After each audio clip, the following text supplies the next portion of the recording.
El esclavo que enterró vivos a 12 dueños de plantación. Mississippi 1839. Lo que estoy a punto de revelar ha permanecido sellado en los archivos del estado de Mississippi durante 179 años. No porque la evidencia fuera insuficiente, no porque los hechos fueran disputados, sino porque la verdad era tan perturbadora, tan metodológicamente aterradora, que las autoridades de 1839 determinaron que el conocimiento público representaba un peligro mayor que el silencio institucional. En marzo de 2018, un equipo de arqueólogos forenses trabajando en preparación para un desarrollo inmobiliario a 8 millas al noroeste de Natchez, Mississippi, hizo un descubrimiento que detendría la construcción durante 18 meses. A una profundidad de 7 pies bajo tierra pantanosa, las excavadoras revelaron lo que inicialmente parecía ser un cementerio sin marcar. Pero había algo profundamente perturbador en el patrón de entierro. 12 ataúdes de madera de pino, dispuestos en una formación geométrica precisa que desafiaba cualquier práctica funeraria conocida del periodo Antebellum. No había lápidas, no había marcadores, no había documentación en ningún registro eclesiástico o municipal. Solo 12 cajas de madera enterradas en un patrón que, según análisis posteriores, correspondía a las constelaciones visibles en el cielo nocturno de Mississippi durante el invierno de 1839. Antes de continuar, necesito que entiendas algo sobre ti mismo. El hecho de que hayas llegado hasta aquí, el hecho de que estés dispuesto a escuchar lo que sigue, te distingue. Este no es contenido para todos. Lo que documentaré en los próximos minutos requiere algo que no todos poseen: la capacidad de confrontar la oscuridad metodológica en su forma más calculada. Si decides continuar, te pido que te suscribas ahora, porque este canal existe para aquellos que se niegan a aceptar las versiones sanitizadas de la historia que nos han vendido. Comenta tu estado abajo. Quiero saber dónde estás escuchando esto, porque lo que sucedió en Mississippi en 1839 tiene ramificaciones que se extienden por todo el sur de Estados Unidos. Cuando los forenses abrieron el primer ataúd, encontraron el esqueleto de un hombre adulto. Análisis de carbono 14 dataron los restos entre 1835 y 1840. Pero era la posición del esqueleto lo que heló la sangre de los investigadores presentes ese día. El doctor Marcus Wendell, antropólogo forense de la Universidad de Mississippi que dirigió la investigación, describió en su informe oficial lo que vio. El esqueleto estaba contorsionado en una posición que ningún cadáver preparado para entierro tradicional jamás asumiría. La columna vertebral arqueada en un grado extremo. Los brazos extendidos hacia arriba, con los huesos de las manos presionados contra la tapa interior del ataúd. Las falanges mostraban fracturas consistentes con trauma repetitivo. Bajo examen microscópico, los investigadores encontraron astillas de madera de pino incrustadas profundamente en el tejido óseo de las yemas de los dedos. Wendell escribió en su informe: la disposición esquelética es consistente con movimiento violento post-entierro. El sujeto no estaba muerto cuando fue sellado en este contenedor. Permíteme repetir eso. El hombre en ese ataúd no estaba muerto cuando fue enterrado.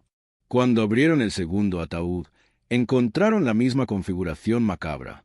Y el tercero, y el cuarto, 12 ataúdes, 12 esqueletos, cada uno mostrando evidencia forense inequívoca de haber sido enterrado consciente. Cada uno había muerto lentamente, asfixiándose en la oscuridad absoluta, arañando inútilmente madera que nunca cederían, gritando en un espacio de 22 pulgadas de altura que absorbía cada sonido. Esto era un cementerio de terror calculado. Pero, ¿quiénes eran estas víctimas? ¿Y quién había ejecutado esta metodología de horror con tal precisión geométrica? La respuesta llegó 3 semanas después, cuando un historiador local llamado Dr. Raymond Fisk, especializado en historia Antebellum de Mississippi, contactó al equipo forense con un descubrimiento extraordinario. Trabajando en los archivos del condado de Adams, Fisk había estado catalogando documentos del periodo de 1830 a 1840 cuando encontró una caja sellada con lacre de cera que llevaba la marca del secretario de Estado de Mississippi de 1839. El sello nunca había sido roto. El contenido había permanecido sin examinar durante 179 años. Dentro de esa caja había 3 elementos: un conjunto de mapas dibujados a mano con tinta de nuez, Un diario de aproximadamente 200 páginas escrito en un código de sustitución alfabética simple, y un informe oficial del sheriff del condado de Adams fechado el 14 de abril de 1839, dirigido al gobernador Alexander M. Thenwood con instrucciones explícitas de sello permanente. Cuando Fisk descifró el código del diario, una tarea que tomó 12 días de trabajo meticuloso, se encontró leyendo las confesiones detalladas de un hombre llamado Josías, un esclavo de la plantación Riverside, propiedad de Thomas Whitmore. Las entradas estaban fechadas entre enero de 1836 y marzo de 1839. Los mapas dibujados a mano correspondían exactamente, hasta la precisión de metros, con la ubicación de los 12 ataúdes descubiertos en 2018. Permíteme leer la primera entrada del diario, fechada el 8 de enero de 1836. Mi nombre es Josías. Tengo 6 pies y 9 pulgadas de altura. Peso 280 libras. He construido 147 ataúdes en mi vida. Hoy comencé a construir uno que será diferente. El señor Whitmore me golpeó con una pala de hierro esta mañana porque el cerdo que maté estaba demasiado flaco. La pala me rompió 3 costillas. Puedo sentir los huesos moviéndose cuando respiro. No me llevarán a ningún médico. Los negros no necesitan médicos, dice el señor Whitmore. Dejé que los huesos se soldaran como pudieran. Esta noche, mientras el señor Whitmore dormía en su casa grande con sus cortinas de terciopelo y sus sábanas de algodón que mis manos cosecharon, medí su cuerpo con mis ojos. 6 pies de altura, tal vez 180 libras. Calculé las dimensiones exactas del ataúd que necesitaría. Lo suficientemente largo, lo suficientemente ancho, pero no profundo, nunca profundo. 22 pulgadas de profundidad interna. Suficiente para contener un cuerpo. No suficiente para permitir movimiento. Mañana comenzaré a construirlo. Le diré que es un ataúd de repuesto para el depósito de la plantación. Él aprobará esto. Los hombres como Whitmore siempre están pensando en la muerte. Solo nunca piensan en la suya propia. Esta entrada es devastadora en su claridad. Josías no estaba escribiendo metáforas. Estaba documentando premeditación.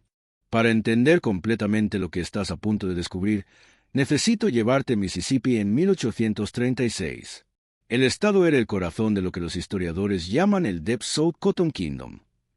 La invención de la desmotadora de algodón de Eli Whitney en 1793 había transformado la economía sureña, haciendo del algodón la exportación más valiosa de Estados Unidos.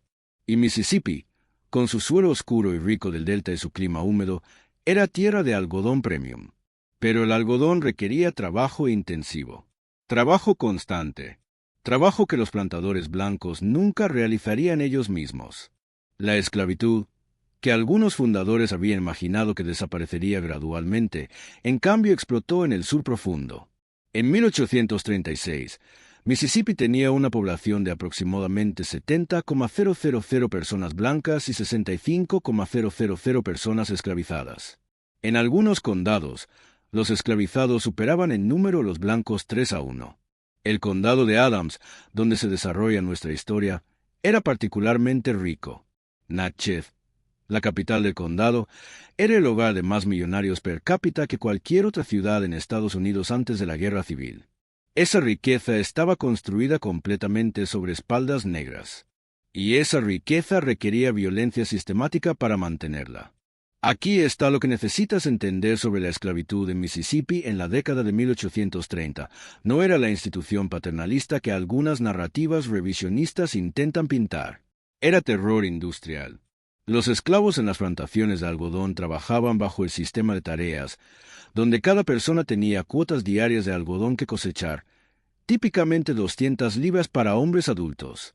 No cumplir con la cuota significaba azotes. El látigo era tan común como la lluvia. Los registros de plantación de este periodo, los que sobreviven, documentan castigos con una banalidad escalofriante. Azotó a Ben, 30 latigazos por lentitud. Azotó a Sara, 25 latigazos por insolencia. Azotó a Joshua, 50 latigazos por intento de escape. Los cuerpos de los esclavizados eran lienzos de cicatrices. Sus espaldas eran mapas topográficos de violencia. Josías conocía esta violencia íntimamente. Nacido en la plantación Riverside en 1804, hijo de una mujer llamada Miriam cuyo dueño anterior había sido un plantador de Virginia, Josías nunca conoció a su padre. Los registros de plantación de Riverside, meticulosamente mantenidos por Thomas Whitmore, quien heredó la plantación de su padre en 1825, documentan a Josías desde la niñez. 1809. El muchacho Josías, hijo de Miriam, muestra crecimiento anormal. 5 años de edad, pero de la altura de un niño de 8. Estructura ósea grande. 1814. Josías, 10 años, ahora mide 5 pies y 4 pulgadas. Fuerza inusual. Útil para trabajo de campo pesado. 1820. Josías, 16 años, mide 6 pies y 5 pulgadas. Peso estimado 250 libras. El negro más grande de la plantación. Asignado a trabajo de herrería y carpintería donde su tamaño es ventajoso. 1825. Josías, 21 años, alcanza 6 pies 9 pulgadas. Estructura física extraordinaria. Varios compradores han inquirido sobre compra, pero valor como carpintero y herrero esté de precio y de venta. La estatura de Josías no era solo inusual, era prácticamente sin precedentes para el período. La altura promedio de un hombre estadounidense en la década de 1830 era de aproximadamente 5 pies y 8 pulgadas. A 6 pies y 9 pulgadas, Josías habría sido una aparición física en cualquier contexto. En una plantación del sur, donde los blancos necesitaban mantener dominación psicológica sobre los esclavizados, su mero tamaño representaba una amenaza existencial al orden social. Los registros documentan que Whitmore respondió a esta amenaza de la manera que los hombres pequeños a menudo responden al poder físico que no pueden controlar, con violencia excesiva diseñada para quebrar el espíritu. Un registro de 1828. Josías requirió corrección severa hoy por mirar directamente a mi rostro cuando le di instrucciones. 30 latigazos. Recordarle su lugar. 1830. Josías reparó el granero con eficiencia pero trabajó demasiado rápido, implicando que los hombres blancos son lentos en comparación. 20 latigazos. 1833. Josías salvó a mi hijo David de ahogarse en el arroyo. El negro lo sacó del agua. Sin embargo, tocó a mi hijo sin permiso. 15 latigazos para enseñar límites apropiados. Lee eso nuevamente. Josías salvó la vida del hijo de su amo. Y fue azotado por hacerlo. La psicología de esto es importante. Whitmore no estaba simplemente castigando infracciones. Estaba intentando sistemáticamente destruir cualquier sentido de valor propio que Josías pudiera mantener. Cada acto de competencia de Josías era remarcado como transgresión. Cada demostración de su humanidad era aplastada.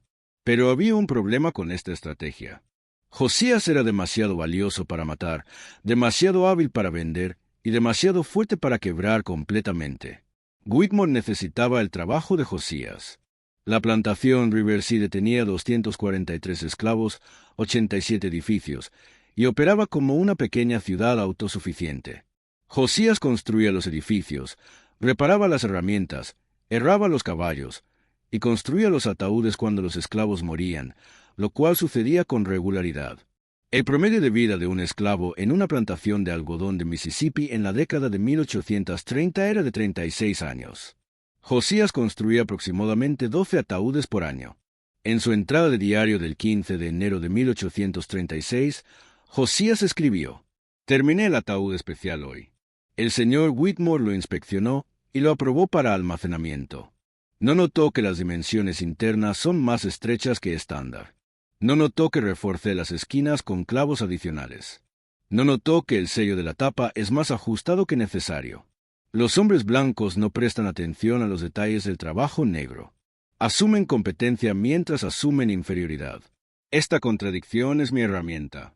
He estado estudiando el terreno más allá de los campos del sur durante 3 años. Hay un área donde el suelo es suficientemente firme para excavar pero suficientemente remoto para permanecer sin descubrir. Los cipreses crecen densos allí. El agua del pantano mantiene el terreno demasiado húmedo para cultivo. Ningún hombre blanco camina esas tierras. Los esclavos evitan el área porque se rumorea que está embrujada. Perfecto. Mañana llevaré el ataúd al depósito sur. Le diré al capataz que es almacenamiento de exceso. Después del anochecer, Cuando todos duerman, lo moveré a la ubicación que he preparado. El señor Whitmore pesa 178 libras. He calculado que puedo cargarlo inconsciente esa distancia en 17 minutos. He practicado la ruta 12 veces con sacos de algodón del mismo peso.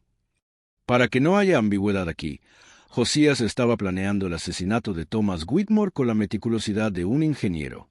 Pero esto no era simple venganza. Lo que siguió fue algo mucho más sistemático, mucho más aterrador. El 3 de febrero de 1836, Thomas Whitmore desapareció. Los registros oficiales del sheriff del condado de Adams, descubiertos en el archivo sellado, documentan el caso. El informe inicial, fechado el 5 de febrero de 1836. Thomas Whitmore, plantador de Riverside, reportado desaparecido por su esposa Elizabeth Whitmore. Último avistamiento, 3 de febrero aproximadamente 9 de la noche, cuando se retiró a su estudio para revisar libros de contabilidad de la plantación. No apareció para el desayuno del 4 de febrero. Su caballo permanece en el establo. No faltan objetos de valor de la casa. Búsqueda de terrenos de plantación en curso.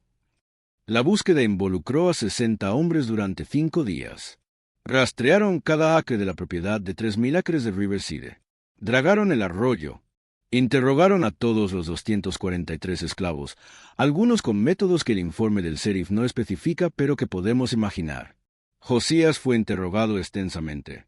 El informe del sheriff nota: el negro Josías, carpintero, de tamaño inusualmente grande, fue cuestionado durante 4 horas. Afirma haber estado en su cabaña la noche del 3 de febrero. Otros negros confirman su presencia. No hay indicación de participación. Su comportamiento fue apropiadamente diferente y preocupado por el bienestar del amo. Thomas Whitmore nunca fue encontrado. Después de 3 meses, fue declarado legalmente muerto, presumiblemente ahogado en el río Mississippi a pesar de que no había evidencia de que hubiera ido al río. Su esposa heredó la plantación. La vida continuó. Pero en su diario, Josías escribió el 4 de febrero de 1836. Está hecho. Anoche el señor Whitmore trabajaba en su estudio como de costumbre. Le había preparado su brandy de la tarde como de costumbre.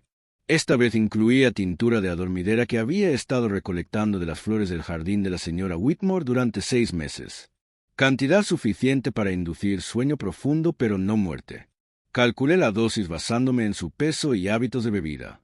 A las 10:15 de la noche escuché su cabeza golpear el escritorio. Esperé 15 minutos. Entré por la puerta del jardín que había dejado sin cerrojo esa mañana mientras reparaba el marco. Lo cargué sobre mi hombro. Peso real, 181 libras. Caminé la ruta planeada. Tiempo real, 19 minutos, 2 minutos más de lo estimado debido al barro por la lluvia de ayer. El ataúd estaba esperando donde lo había enterrado parcialmente la semana anterior. Lo coloqué dentro. Todavía respiraba, profundamente dormido. Sellé la tapa. El sonido de los clavos entrando en la madera era fuerte en la quietud del pantano. Usé 20 clavos. Cubrí el ataúd con 7 pies de tierra. Marqué la ubicación con 3 cipreses en formación de triángulo. Planté violetas sobre la tumba. Las flores crecerán. Nadie pensará nada de violetas silvestres en el bosque. Regresé a mi cabaña a las 12:40 de la noche. Otros esclavos me vieron regresar de lo que parecía una caminata nocturna. Muchos de nosotros caminamos de noche cuando no podemos dormir. No es inusual. El señor Whitmore despertará dentro de 6 a 8 horas mientras el opio abandona su sistema. Despertará en oscuridad absoluta. Despertará en un espacio de 22 pulgadas de altura. Despertará para descubrir que puede tocar techo, lados, fondo con movimiento mínimo. Despertará para descubrir que está enterrado vivo. Me pregunto cuánto tiempo gritará antes de comprender que nadie puede escucharlo. Me pregunto cuánto durará su aire. He calculado aproximadamente 4 horas basándome en el volumen de espacio y su tasa de respiración presumible bajo pánico. Pero el pánico aumentará el consumo de oxígeno. Tal vez 3 horas. Tal vez menos. No siento remordimiento. Siento curiosidad. He convertido al señor Whitmore en un experimento. Su vida entera me trató como un objeto. Ahora él es el objeto. Su última experiencia consciente será entender completamente su impotencia. Exactamente como yo he entendido la mía cada día de mi vida. Esto es justicia. Lenta, oscura, enterrada. Si necesitas detenerte aquí, lo entiendo. Lo que acabas de escuchar no es fácil de procesar. Josías no simplemente mató a Thomas Whitmore. Lo enterró vivo, consciente de que el hombre despertaría en su tumba prematura. Esto fue venganza calculada en su forma más psicológicamente cruel. Pero esto es solo el comienzo. Porque Thomas Whitmore no sería la única víctima. Permíteme recordarte que te suscribas ahora si aún no lo has hecho. Este canal existe para confrontar las verdades enterradas de la historia estadounidense. Las historias que no aparecen en libros de texto. Las narrativas que fueron selladas por razones que entenderás completamente al final de esto. Comenta tu estado. Quiero saber dónde estás porque lo que estoy documentando tiene implicaciones en todo el sur. Durante los siguientes 3 años, 11 plantadores más desaparecerían en el área de Natchez, Mississippi. Los nombres, según documentos del sheriff. Jonathan Mercer, desaparecido el 14 de junio de 1836. Samuel Brassau, desaparecido el 23 de septiembre de 1836. William Harwell, desaparecido el 2 de enero de 1837. Charles Pendleton, desaparecido el 19 de abril de 1837. Robert Danielson, desaparecido el 8 de julio de 1837. Henry Ashford, desaparecido el 30 de octubre de 1837. George Kimball, desaparecido el 15 de febrero de 1838. Edward Thornton, desaparecido el 3 de mayo de 1838. Marcus de Lacroix, desaparecido el 21 de agosto de 1838. Benjamin Harborough, desaparecido el 6 de noviembre de 1838. Stephen Caldwell, desaparecido el 12 de febrero de 1839. 12 hombres en total incluyendo Whitmore. 12 plantadores ricos. 12 desapariciones sin explicación. No había patrón obvio que conectara los casos excepto el estatus social de las víctimas. Todos eran dueños de plantaciones. Todos eran hombres blancos ricos. Todos simplemente se desvanecieron. Las autoridades estaban desconcertadas. Se formaron patrullas especiales. Se implementó toque de queda. Se interrogó a viajeros. La paranoia se extendió por Natchez como niebla del río. Algunos especulaban sobre un asesino itinerante. Otros susurraban sobre venganza de nativos americanos, aunque las tribus locales habían sido expulsadas forzosamente años antes. Algunos, en voz baja, se preguntaban sobre rebelión de esclavos, pero no había evidencia de violencia, no había cuerpos, no había demandas. Era como si estos hombres hubieran sido borrados de la existencia. El diario de Josías documenta cada desaparición con el detalle de un contable registrando transacciones comerciales. Cada entrada sigue un formato similar: observación del objetivo, planificación de dosis de opio, cálculo de peso, selección de ruta, construcción de ataúd, ejecución del entierro, marcado de ubicación. Pero las entradas también revelan algo más profundo. Una filosofía, una justificación moral que Josías construyó meticulosamente. Del 20 de junio de 1836, después del entierro de Jonathan Mercer. El señor Mercer vendió a una mujer llamada Rachel el mes pasado. Rachel tenía 3 hijos pequeños. El señor Mercer vendió a Rachel a un comerciante de Nueva Orleans. Vendió a sus hijos a 3 compradores diferentes en 3 estados diferentes. Hizo esto porque Rachel resistió sus avances sexuales. Esto es lo que los hombres blancos llaman negocio. Esto es lo que yo llamo maldad metódica. El señor Mercer pesó 192 libras. Su ataúd requirió dimensiones ligeramente más grandes. Lo ajusté. Cuando despertó en su tumba, me pregunto si pensó en Rachel. Me pregunto si en la oscuridad absoluta escuchó los gritos que ella debe haber hecho cuando le arrancaron a sus hijos. El pánico que sintió cuando comprendió su situación. Ese pánico no es nada comparado con el pánico de una madre observando a sus hijos siendo vendidos como ganado. He decidido algo. Cada hombre que entierro será un hombre que ha cometido actos específicos de crueldad. No simplemente dueños de esclavos. Todos aquí son dueños de esclavos. Sino aquellos cuya crueldad excede incluso las normas depravadas de este lugar. Hombres que separan familias por capricho. Hombres que violan. Hombres que matan esclavos por entretenimiento. He estado manteniendo registros en mi mente durante años. Conozco sus actos. Los esclavos hablan. Compartimos historias. Sé exactamente quiénes son los monstruos. Esto es extraordinario. Josías no estaba matando indiscriminadamente. Estaba ejecutando lo que consideraba justicia selectiva. En su mente, cada víctima había sido juzgada, encontrada culpable y sentenciada. Su entrada sobre Samuel Brassau, fechada el 25 de septiembre de 1836. El señor Brassau quemó vivo a un esclavo llamado Marcus el año pasado. Marcus había dejado caer una caja de platos de porcelana. El señor Brassau lo ató a un poste, lo cubrió con queroseno y encendió fuego mientras otros esclavos eran obligados a mirar. Marcus gritó durante 4 minutos antes de morir. El señor Brassau fumaba un cigarro mientras esto sucedía. Anoche el señor Brassau despertó en su ataúd. Las dimensiones internas eran 22 pulgadas de altura, 72 pulgadas de largo, 24 pulgadas de ancho. Un espacio de 38,016 pulgadas cúbicas. Calculé su aire en 3 horas y 40 minutos basándome en su peso de 174 libras y asumiendo respiración de pánico. Espero que mientras asfixiaba, recordara cómo se ve el fuego. Espero que la oscuridad se sintiera como calor. Espero que los últimos 4 minutos se sintieran infinitamente más largos que los 4 minutos de Marcus. La precisión de Josías es escalofriante. No solo en la ejecución física, sino en la justificación moral. Cada víctima es vinculada a un acto específico de atrocidad. Cada entierro es posicionado como castigo proporcional. William Harwell había azotado a una mujer embarazada hasta que abortó. Charles Pendleton había ahorcado a un niño de 12 años por robar una manzana. Robert Danielson violaba sistemáticamente a mujeres esclavizadas y vendía a los niños resultantes. La lista continúa, cada nombre atado a un horror específico. Pero aquí está la pregunta que necesitamos confrontar. ¿Estaba Josías diciendo la verdad sobre estos hombres? ¿O estaba construyendo justificaciones post facto para asesinato? Los registros históricos, hasta donde sobreviven, sugieren que Josías era en gran medida preciso. Los periódicos de la época, cartas personales y registros de plantación confirman muchos de los incidentes que describe. Samuel Brassau efectivamente fue reportado por haber ejecutado a un esclavo por destrucción de propiedad. Charles Pendleton enfrentó brevemente, y fue absuelto de cargos de homicidio negligente por el ahorcamiento de un niño esclavizado.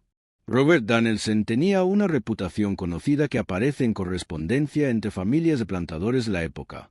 Estos hombres eran, por los estándares de su tiempo y ciertamente por los nuestros, monstruos.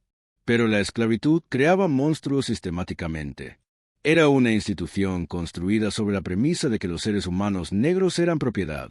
Dentro de esa premisa, casi cualquier acto de violencia se volvía permisible, legal, normal. Josías estaba operando como juez, jurado y verdugo en un sistema donde las personas esclavizadas no tenían acceso a ninguna forma de justicia legal. Los esclavos no podían testificar contra blancos en la corte. No podían presentar cargos. No podían demandar protección. Existían en un vacío legal donde sus cuerpos, familias y vidas estaban completamente en merced de capricho blanco. En su entrada del 10 de marzo de 1838, Josías reflexiona sobre esto. He estado pensando en la ley. Los hombres blancos hablan de ley constantemente. Ley y orden, justicia, derechos de propiedad. Pero su ley no me reconoce como humano. Su ley dice que soy propiedad igual que una mula o una mesa. Su ley dice que el señor Thornton puede violarme, golpearme, matarme, y mientras yo sea su propiedad, ningún tribunal intervendrá. Entonces he creado mi propia ley. Mi tribunal tiene un juez, yo. Mi jurado es mi memoria de cada crueldad presenciada en 34 años. Mi verdugo es la tierra misma. Mi sentencia es la más antigua de todas las sentencias, vida por vida, pero no muerte rápida. Muerte como ellos han dado muerte, lenta, aterradora, completamente impotente. Cuando el señor Thornton despertó en su ataúd anoche, experimentó lo que cada esclavo experimenta toda la vida, el conocimiento de que no hay escape, que nadie vendrá a ayudarte, que puedes gritar y nadie con poder para salvarte se molestará. Él vivió nuestra existencia completa en sus últimas 4 horas. Eso es más misericordia de la que él mostró alguna vez. Este es el corazón filosófico del caso de Josías. Él se veía a sí mismo no como asesino, sino como dispensador de justicia en un mundo donde la justicia formal era imposible para las personas que se veían como él. Pero hay algo más en este caso que necesitamos examinar, algo que lo hace aún más perturbador. ¿Cómo nunca fue atrapado? Josías estaba operando en una sociedad obsesionada con controlar a los esclavos. Las patrullas de esclavos recorrían las carreteras de noche, cuestionando a cualquier persona negra encontrada sin un pase. Se implementaban toques de queda. Se prohibían reuniones. Los hombres esclavizados que mostraban cualquier signo de resistencia eran aplastados brutalmente como advertencia. Y sin embargo, durante 3 años, Josías construyó ataúdes, drogó víctimas, cargó cuerpos a través del pantano de Mississippi, excavó tumbas de 7 pies de profundidad, enterró hombres vivos y nunca dejó evidencia suficiente para suscitar sospecha. La respuesta está en su posición única dentro del sistema de plantación. Como carpintero y herrero, Josías tenía movilidad inusual. Se esperaba que viajara entre plantaciones para trabajos de reparación y construcción. Tenía acceso legítimo a herramientas, madera, clavos. Se esperaba que trabajara de noche a menudo. Las reparaciones se hacían cuando no interrumpían las operaciones diurnas.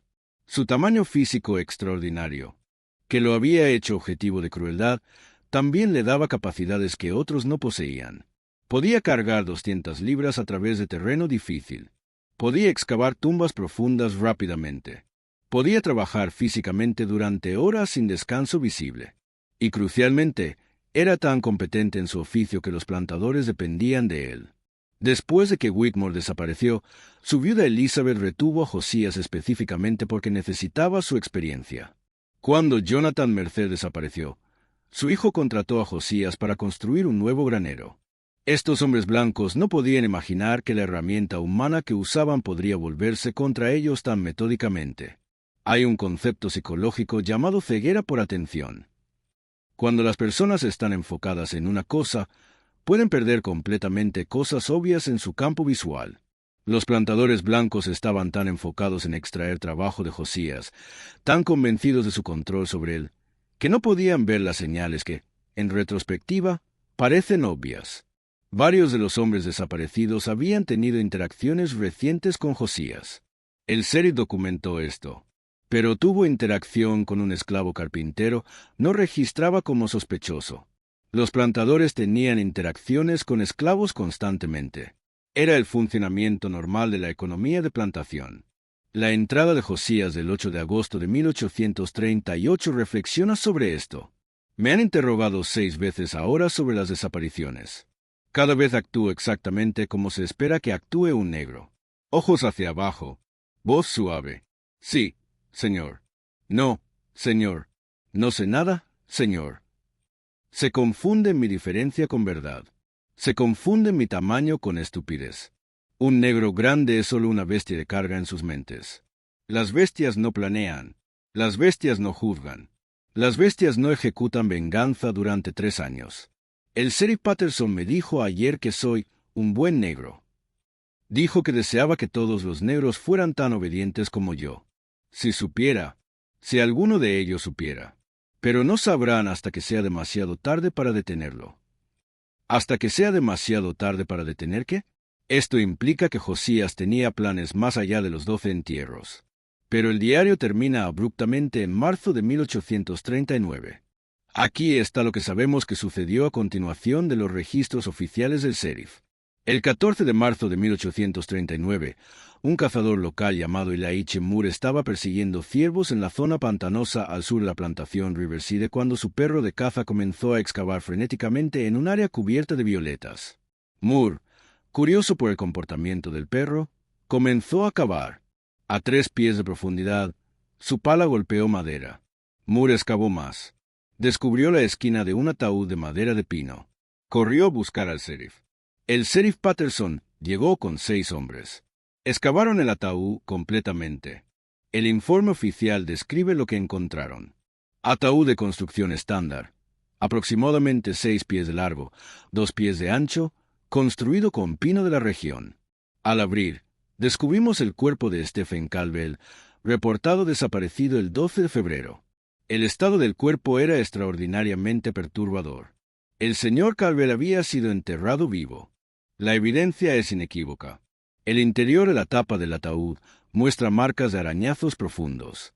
Las uñas del señor Calvel están rotas hasta el lecho ungueal, con astillas de madera incrustadas. Su rostro está congelado en expresión de terror extremo. La boca abierta de par en par, sugiriendo gritos prolongados. Los ojos abiertos, protuberantes de las órbitas en forma consistente con asfixia. El señor Calvel vestía su ropa de dormir, sugiriendo que fue tomado de su cama. No hay heridas evidentes excepto aquellas autocausadas en sus intentos de escapar del ataúd. La causa de muerte es asfixia mientras estaba consciente y encerrado. El informe continúa. Basándonos en el comportamiento del perro y la distribución del suelo, ordenamos búsqueda expandida del área. Descubrimos 11 ataúdes más en un patrón geométrico dentro de un radio de 300 pies. Cada ataúd contenía el cuerpo de un plantador reportado desaparecido. Cada uno mostraba signos idénticos de haber sido enterrado vivo. Las víctimas identificadas son Thomas Whitmore, Jonathan Mercer, Samuel Bradshaw, William Harwell, Charles Pendleton, Robert Dannesen, Henry Ashford, George Kimball, Edward Thornton, Marcus Delacroix, Benjamin Hargrove, Stephen Calvel. Esto representa el descubrimiento más perturbador en la historia de la aplicación de la ley de Mississippi. 12 hombres prominentes enterrados vivos en un cementerio secreto. El perpetrador demostró planificación extraordinaria, fuerza física y conocimiento del terreno. Comenzamos interrogatorios inmediatos de todos los negros en plantaciones del área. Los interrogatorios fueron brutales.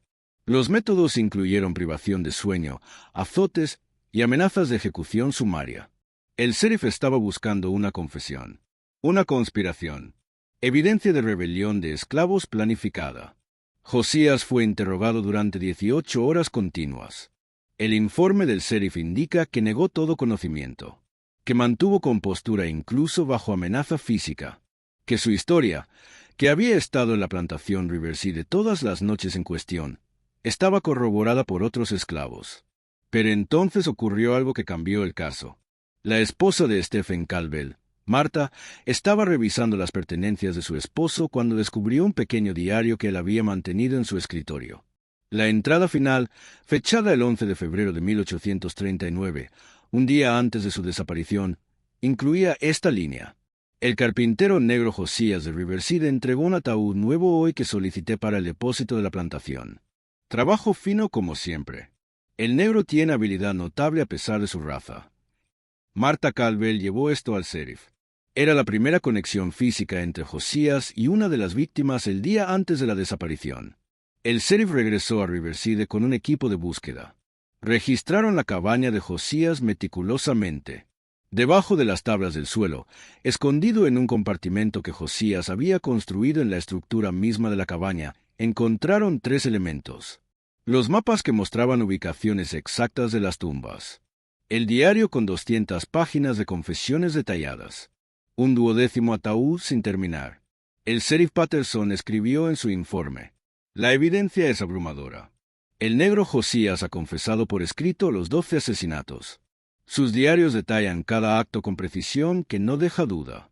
Ha operado durante 3 años bajo nuestras narices, ejecutando venganza calculada contra los hombres más prominentes del condado. Sin embargo, me enfrento a un dilema sin precedentes. Si esta información se hace pública, si los blancos del sur descubren que un esclavo ejecutó 12 plantadores durante 3 años sin detección, las ramificaciones serían catastróficas. La economía del sur depende de mantener control psicológico sobre millones de esclavizados. La mera noción de que un esclavo podría planear y ejecutar tal venganza y evitar captura durante tanto tiempo podría inspirar resistencia en una escala que no podemos controlar. Ya hay casi una rebelión de esclavos cada año en algún lugar del sur. Nat Turner en Virginia en 1831.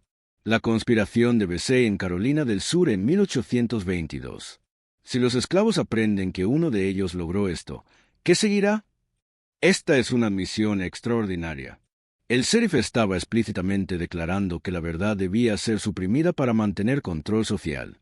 El 18 de marzo de 1839, el sheriff Patterson se reunió con el gobernador Alexander M. Thenut en Jackson, Mississippi. No existe transcripción de esa reunión, Pero existe el resultado. El gobernador emitió una orden clasificada. Los 12 cuerpos serían reenterrados discretamente en ubicaciones separadas con historias de cobertura apropiadas. A las familias se les diría que sus seres queridos habían muerto de enfermedades o accidentes, cualquier cosa excepto la verdad. Todos los registros oficiales del caso serían sellados indefinidamente. Los periódicos locales recibirían historias alternativas para publicar. Y Josías sería ejecutado silenciosamente, sin juicio, sin registro público. El informe final del sheriff, fechado el 2 de abril de 1839. El negro Josías fue ejecutado esta mañana por ahorcamiento. No hubo espectadores públicos. El cuerpo fue quemado y las cenizas dispersadas. No existe tumba. No existe marcador. No existe registro público de su existencia, más allá de los registros de plantación estándar que mostrarán que murió de enfermedad. Los documentos relacionados con este caso están sellados por orden del gobernador. Este sello permanecerá vigente indefinidamente. Las razones son manifiestas para cualquiera que comprende el delicado equilibrio de poder en el Sur Antebellum. Y así la historia de Josías desapareció. Los 12 plantadores obtuvieron entierros adecuados con historias fabricadas. Sus familias nunca supieron la verdad. La economía de plantación continuó funcionando sin interrupción. Y durante 179 años, el caso permaneció sellado exactamente como el gobernador había ordenado. Hasta 2018, cuando 12 ataúdes fueron descubiertos en exactamente las ubicaciones que los mapas de Josías indicaban. El análisis forense moderno confirma cada detalle de su diario. Los restos muestran trauma consistente con entierro consciente. Las técnicas de construcción del ataúd coinciden con métodos de carpintería del período. El análisis de suelo confirma las fechas de entierro dentro de la ventana temporal documentada. El doctor Marcus Wendell, el antropólogo forense que dirigió el análisis de 2018, dio una conferencia de prensa en septiembre de ese año. Permíteme citar su declaración. Lo que hemos descubierto representa uno de los casos más perturbadores y meticulosamente ejecutados de justicia vigilante en la historia estadounidense. Josías operó con precisión que rivaliza con asesinos seriales modernos, pero a diferencia de patología psicopática, sus acciones fueron motivadas por experiencia vivida de brutalidad sistemática. Cada víctima que seleccionó había cometido actos documentados de crueldad extrema. Él no estaba matando aleatoriamente. Estaba ejecutando sentencias basadas en sus propios estándares morales en un sistema donde no existía recurso legal para las personas esclavizadas. Los métodos que empleó, entierro prematuro, fueron diseñados específicamente para que las víctimas experimentaran impotencia total. Esta no era muerte rápida. Era muerte que requería que la víctima confrontara su propia mortalidad durante horas mientras se asfixiaba lentamente en oscuridad absoluta. Desde una perspectiva forense, el caso es fascinante. Desde una perspectiva moral, es profundamente perturbador porque nos obliga a confrontar preguntas sobre justicia, venganza y el legado de la esclavitud que preferimos no hacer. Esas preguntas son las que debemos confrontar ahora. ¿Era Josías un asesino? Sí. Por definición, cometió 12 asesinatos premeditados. ¿Era Josías un monstruo? Aquí la respuesta se vuelve más complicada. Considera el contexto. Josías vivió su vida completa como propiedad legal de otros seres humanos. Fue golpeado regularmente por infracciones como hacer contacto visual o trabajar demasiado eficientemente. Fue azotado por salvar la vida de un niño.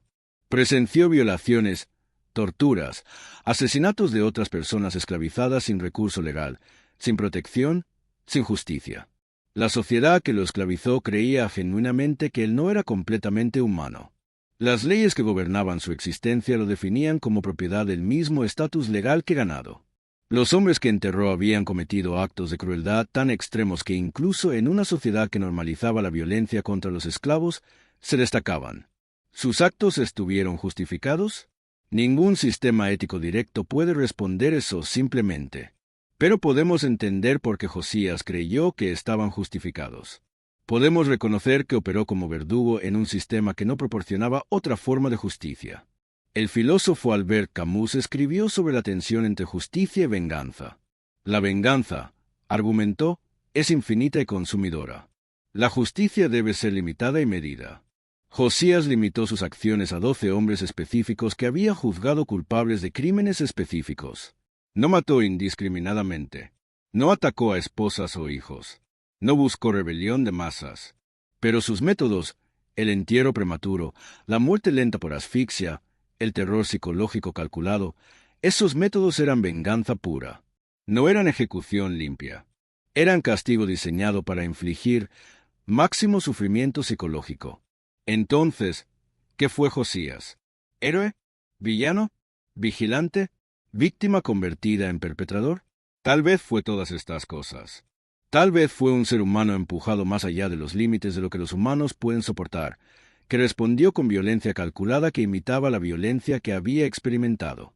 Hay un detalle final del caso que necesito compartir, uno que no ha sido ampliamente reportado. Cuando el Dr. Wendell y su equipo estaban analizando los restos de 2018, descubrieron algo inusual en el sitio.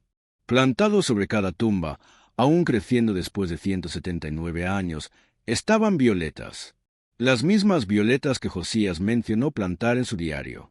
Pero las violetas en Mississippi típicamente solo viven algunos años. Estas plantas habían estado creciendo continuamente desde 1836 a 1839. El análisis botánico determinó que alguien las había estado replantando. Durante casi 2 siglos, alguien había estado manteniendo esas flores. ¿Quién? Los investigadores eventualmente rastrearon el linaje de propiedad de la tierra. Después de que la plantación Riverside fue disuelta tras la Guerra Civil, la propiedad cambió de manos múltiples veces. Pero un pequeño sector, exactamente el sector que contenía las 12 tumbas, fue comprado en 1867 por una mujer afroamericana liberta llamada Dina. Los registros de esa venta indican que Dina era ex-esclava de Riverside, que había conocido a Josías, que compró esas 20 acres específicas por $50, una suma enorme para una mujer afroamericana recién liberada en 1867. Dina nunca construyó en esa tierra. Nunca la cultivó. La mantuvo como tierra salvaje. Y según testimonios orales recopilados de sus descendientes en 2019, pasó la propiedad a su hija con instrucciones específicas. Mantener la tierra sin desarrollar. Replantar las violetas cada primavera. Nunca decir por qué. 6 generaciones de descendientes de Dina han mantenido esas instrucciones. La tierra actual propietaria, una mujer llamada Therese Washington de 54 años, habló con investigadores en 2019. Dijo, mi abuela me dijo que esta tierra era sagrada, que hombres malvados estaban enterrados aquí, pero que su castigo era justicia, que debíamos mantener las flores creciendo para que la tierra recordara. Nunca me dijo nombres. Nunca me dijo la historia completa.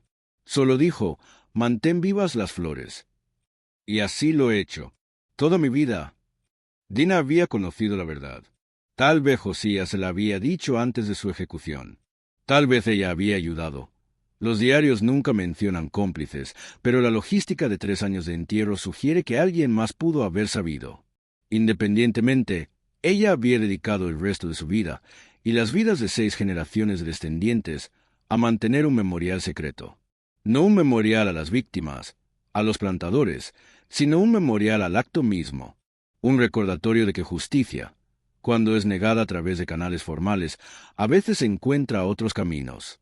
Cuando el sitio se convirtió en escena del crimen en 2018, Therese Washington finalmente aprendió por qué su familia había estado protegiendo esa tierra durante 151 años. Dijo a los reporteros, parte de mí quiere estar horrorizada. Pero otra parte entiende. Mi bisabuela 4 veces removida fue esclava. Vivió lo que Josías vivió. Y ella pensó que lo que él hizo valió la pena recordar. Valió la pena proteger. Eso significa algo. El caso de Josías nos obliga a confrontar verdades incómodas sobre la historia estadounidense. Nos obliga a reconocer que la esclavitud no fue solo una institución económica. Fue terror sostenido. Que las personas esclavizadas no fueron víctimas pasivas. Fueron seres humanos que resistieron de innumerables maneras, algunas registradas en la historia, muchas perdidas. Y nos obliga a preguntar, ¿qué más ha sido sellado? ¿Qué otras historias esperan en archivos clasificados porque la verdad amenaza narrativas que preferimos mantener? Los archivos de Mississippi contienen miles de cajas de documentos sellados de la era Antebellum y la Reconstrucción. Otros estados del sur tienen archivos similares. Algunos de esos sellos tienen justificaciones legales legítimas. Pero algunos, como el caso de Josías, fueron sellados específicamente para suprimir verdades que las autoridades consideraban demasiado peligrosas para el conocimiento público. El caso fue abierto en 2018 solo porque el desarrollo inmobiliario accidentalmente descubrió evidencia física. Sin ese descubrimiento fortuito, los documentos habrían permanecido sellados indefinidamente. La historia nunca habría salido a la luz. ¿Cuántas otras historias permanecen enterradas? Permíteme concluir con la última entrada del diario de Josías, fechada el 10 de marzo de 1839, 4 días antes de que las tumbas fueran descubiertas. He terminado mi trabajo. 12 hombres que merecían morir han muerto de la manera que merecían morir, lentamente, aterrorizados, completamente impotentes. Igual que incontables esclavos han muerto bajo su autoridad. Sé que eventualmente me atraparán. Los mapas que he dibujado aseguran eso. Los he escondido donde serán encontrados. Quiero que sepan lo que hice. Quiero que entiendan que no fue aleatorio, que no fue locura, que fue justicia. Me ejecutarán. Probablemente me quemarán para que no exista cuerpo. Intentarán borrarme de la historia. Pero he arreglado las cosas para que no puedan. He compartido verdad con aquellos en quienes confío. La verdad sobrevivirá incluso si yo no lo hago. A cualquier persona que alguna vez lea esto, sepan que fui humano. Fui reducido a propiedad, pero permanecí humano. Me negué a aceptar que aquellos que me esclavizaron tuvieran derecho a escapar consecuencias por su maldad. Tomé sobre mi papel de juez y verdugo porque ningún otro tribunal me escucharía. Esto fue justicia. Lenta, oscura, enterrada, pero justicia sin embargo. Recuerden mi nombre. Josías, no un esclavo. Un hombre. Recuerda su nombre. El caso de Josías permanece oficialmente sin resolver en los libros de Mississippi. Aunque la evidencia forense es clara, aunque los diarios son explícitos, el Estado nunca ha emitido declaración oficial confirmando que un hombre esclavizado ejecutó sistemáticamente a 12 plantadores. Los archivos fueron abiertos para revisión académica en 2019, pero no ha habido reconocimiento público oficial de las autoridades estatales. Algunas verdades, aparentemente, siguen siendo demasiado perturbadoras para reconocimiento completo. Si has llegado hasta aquí, gracias por escuchar. Esto no fue fácil de investigar. No fue fácil de escribir. Y sé que no fue fácil de escuchar. Pero estas son las historias que importan. Las historias que fueron deliberadamente enterradas porque desafiaban narrativas que aquellos en poder querían mantener. Suscríbete a este canal si quieres más historias como esta. Historias de los archivos sellados. Historias de verdad enterrada. Comenta tu estado abajo. Dime qué piensas. ¿Era Josías un asesino? ¿Un justiciero? ¿Ambos? ¿Ninguno? Y recuerda, la historia no es solo lo que está escrito en libros de texto. La historia es lo que está enterrado en archivos, lo que está sellado en cajas, lo que está escondido deliberadamente porque la verdad es demasiado complicada, demasiado perturbadora, demasiado peligrosa. Nuestro trabajo es desenterrarlo, examínalo y decidir por nosotros mismos qué significa. La tierra recuerda, incluso cuando las instituciones olvidan, incluso cuando los archivos están sellados, incluso cuando las flores son lo único que marca donde yace la verdad. La tierra recuerda, y ahora tú también.